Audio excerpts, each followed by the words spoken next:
Hello, everyone, and welcome to the Kornelia Stephanie Show.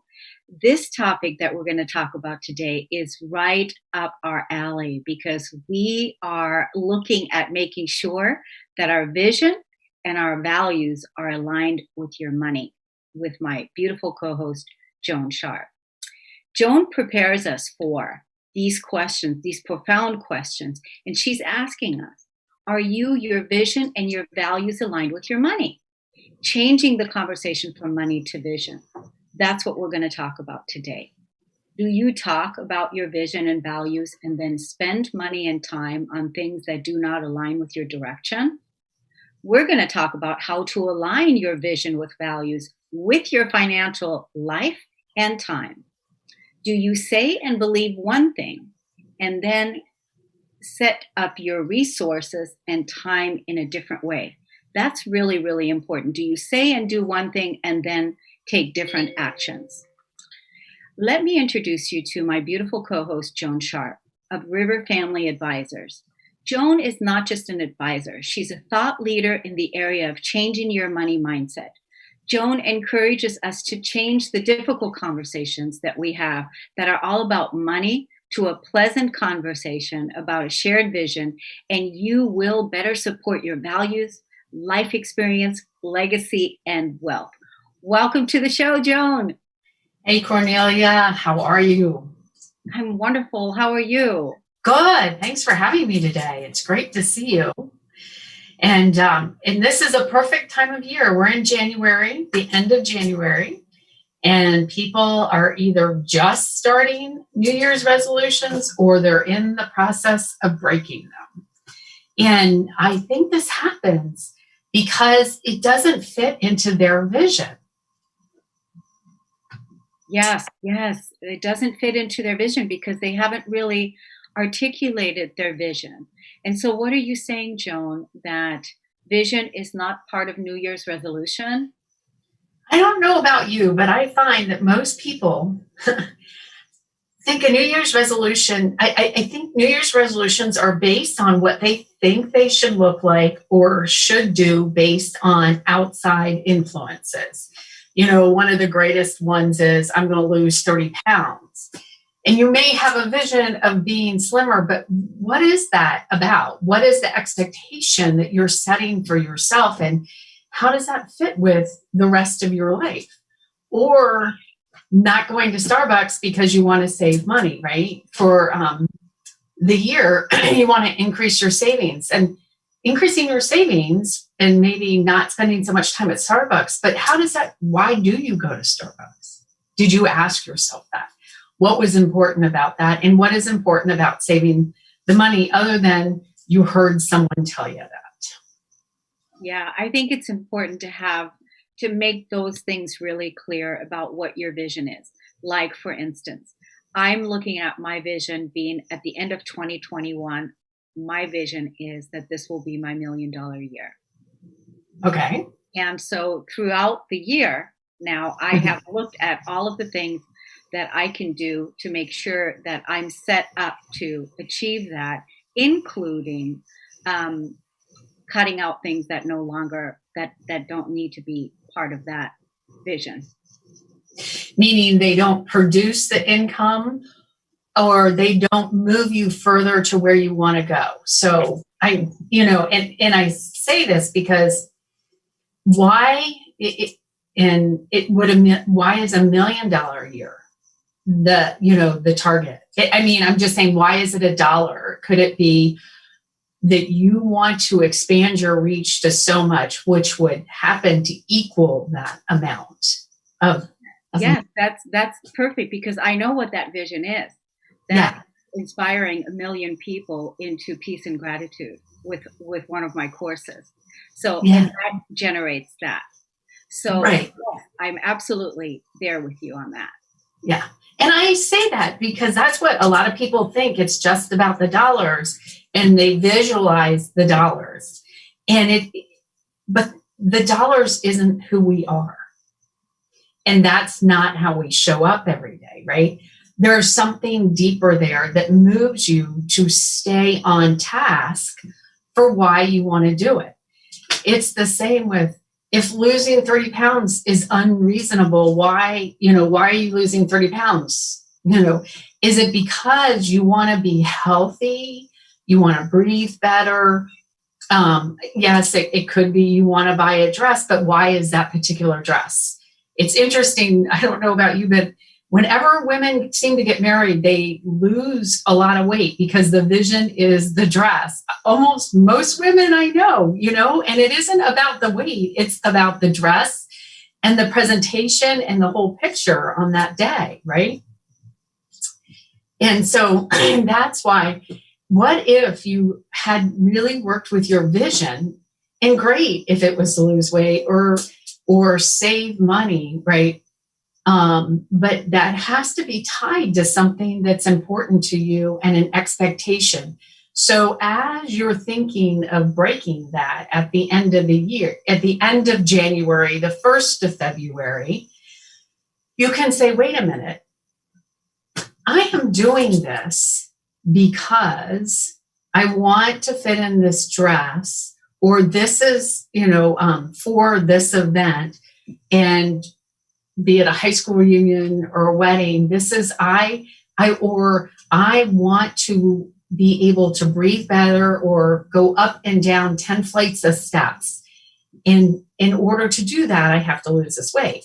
Or I'm going to stop going to Starbucks because it's mindless. I'm not talking to anyone and I'm spending $5 and I have a great coffee machine at home. Or, I'm going to continue to go to Starbucks, but I'm going to go 3 times a week when I know the people I want to see are there. And that's why I go. So there has to be more of an ulterior motive and reasoning. And that's why, instead of just this thing out there that I'm going to do because everyone says I should do it, with that. So this is where I'm going to say it's important to really, it's not about a resolution, right? It's a lifestyle change. Yeah. And I think that's the important piece, is when you make a resolution, haven't you decided that it's important to you? And how does this tie into leaving a daily legacy? Because it's not about the resolution, it's about making that lifestyle change, right? And that's what Yes. Yeah. And so then, why do you want to make the lifestyle change? Because part of your vision, and once again, I'm going to remind you, a vision can be this weekend, it can be for the year, it can be this month. Is it because you want to show up differently and have people think and see you as what is really important to you? So most people think they need to wait till they retire to show up as what's important. There are people who don't make it to retirement. And if you've been to a funeral of a young person, it's how they lived their life every day and what they did that is brought up. So this is why I say so what is your vision is to have 1 million people be impacted, right, this year, right? So what is the vision? So then people, like 1 million people could show up and say, Kornelia impacted my life this year. That's invaluable, right? So what is it that you want in your values too? What's so important to you that you want to show and share and show with your kids? I think we've pretty much learned as we have grown up, people don't learn or change by what you tell them. It's how you act and what you do. Yeah. It's the modeling. It's the modeling. It's walking the talk and being the example. Being the example, like practicing what you're preaching. Yes. Yes. Exactly. It is. And it is so, and I am going to dive into the charitable side on this because it's an easy place to use that example. Many of us may give time or money to an organization because a friend has asked us to, but we are not able to contribute as much or have time in a place that actually reflects us. So I'm just going to say, for me, one of the places would be that I always find important is the YWCA. That's YW because it's about eliminating racism and empowering women. Now, I have been very involved in that, and I am very proud, and I still do some stuff with it, but I always donate because it resonates with who I am. So that when people think of me, and if they think of the YWCA, there's alignment. I am here because I am empowering individuals, right? To have a conversation about their vision and to be themselves. Okay. I think any of the cancer fundraisers are very important. So many different types of cancers, right? But for me to spend time there or to give money wouldn't represent me. And it's not that I don't think it's important. And I say this because I had a little bout with cancer. So it's not that I don't think it's important, but it isn't who I am. My cancer isn't who I am. And so I want people to remember who I am. So this is where charitable is kind of where we find if you're having a hard time diving in, maybe I find kind of weighing those out. And obviously I think cancer organizations are really important, but it's not they're not defining me. I would rather the eliminating racism and empowering women be more of a definition on how I show up. So that is really setting a vision. So how I walk and work with individuals every day. And I don't mean just at work. I mean, how I show up and listen every day is the vision. And I'll tell you, quite a few years ago, my vision was to go on a silent retreat and to figure out, I'm going to say it wasn't even to go on a silent retreat. It was to figure out how to start meditating more. Okay. And then a silent retreat walked into my life. And it was interesting. We had done this in teams, some of us saying something. And what was really important to us to accomplish that year and why was it important? So it had to be deep. And the person I worked with was like, oh my gosh, you went to a silent retreat? You really got what you were looking for in that.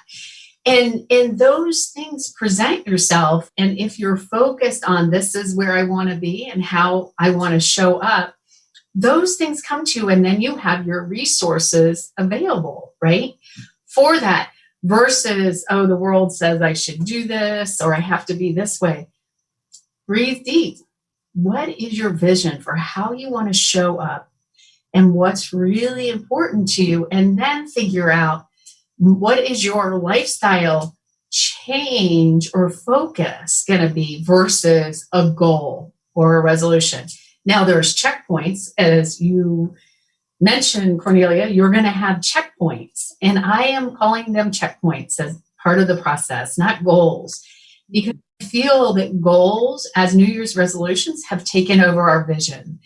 And our vision is much deeper because then we can touch in, if it's not working, what are our values and why is this important? Yeah, and I love that, like everything that you talked about from weight loss to what's the vision for your values, what's the vision for your legacy. And these are all, what's the vision for your giving? These are all the things that, is it all aligned with your values? And that's why it's important to know what your values are and what you stand for. And that when you were talking about the wedding dress and it's like, okay, yeah, we want to look good for the wedding, but what are you going to do after the wedding, right? It's about that, and will you maintain that beautiful look uh, in that legacy after the wedding? So that's always been an issue, right? And so again, that brings it back to the vision of what is the vision for the relationship, for your legacy, for your marriage. What is the vision for? Is your money aligned with your vision? Is your spending aligned with your vision? Yeah. Is your saving aligned with your vision? Are your resources aligned with your vision?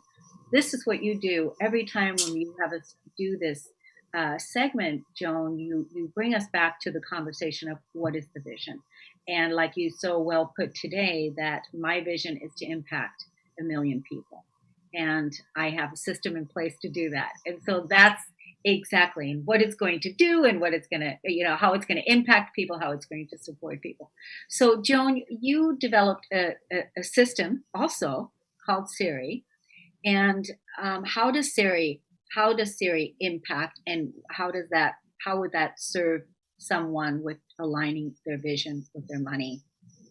Well, it's thank you for asking. It's a process that I've come up with on how to bottle this, to get the word kind of goals out of the way and to start working with this. And the first part, the C.E.R.I, it's C.E.R.I, is an acronym. And the C is communication.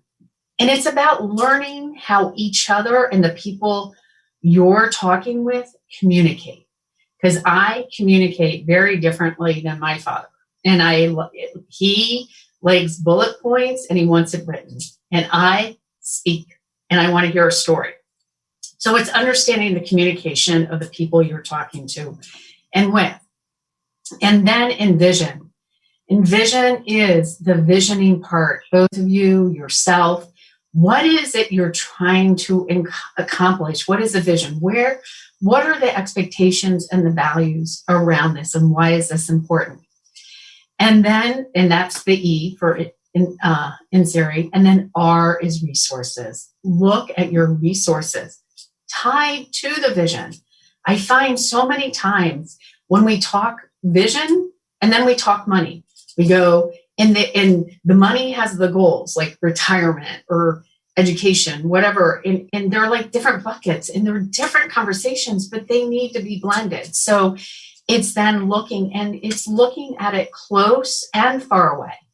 And that's the resources. And then implementation. And implementation is so important because that is also the continual reflection of who you are.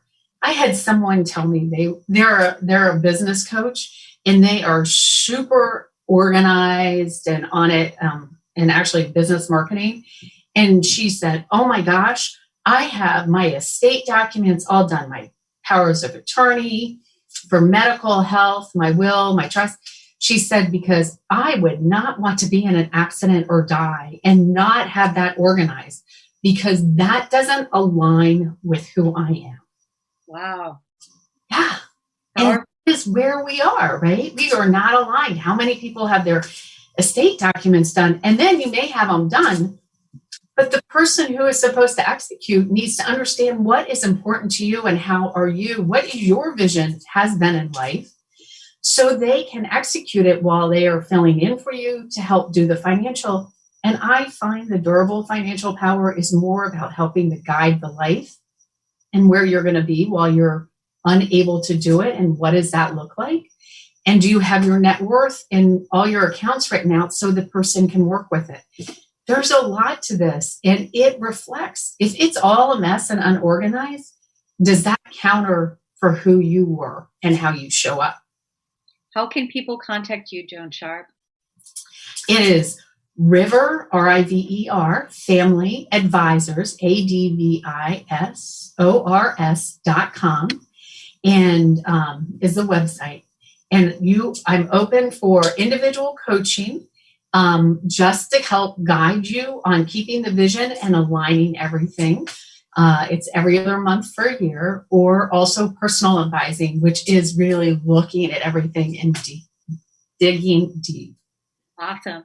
Thank you so much, Joan, for today's show. Thank you, everybody, for listening and tuning in. And we'll see you again next time when we're changing the conversation from money to vision. See you next time. Bye, everybody. Thanks. Bye.